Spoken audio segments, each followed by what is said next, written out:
నేను మీతో చెప్పినది ఏమనగా, సహోదరుల మీద కోపపడు ప్రతివాడు విమర్శకు. చూడండి, కోపడడం అంటే అర్థం ఏంటంటే ఆ ఓర్వలేని తనంతో నీకంటే ఆయన ఏ విషయంలో ముందస్తు ఉన్నాడో దాన్ని బట్టి అతని మీద నువ్వు అసూయ పెంచుకొని కోపడితే నీవు విమర్శకు లోపడతావంట. రేపు రోజున మన సహోదరుని చూచి వ్యర్థుడా అని చెప్పువాడు మహాసభకు లోను.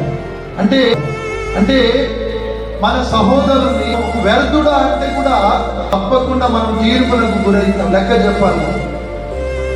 సహోదరుని ద్వేషించిన, సహోదరుని మీద కోపడిన, సహోదరుని వ్యర్థుడా అంటే మనము దానికి దేవుని దగ్గర లెక్క చెప్పి తీర్పులకు గురవుతాం.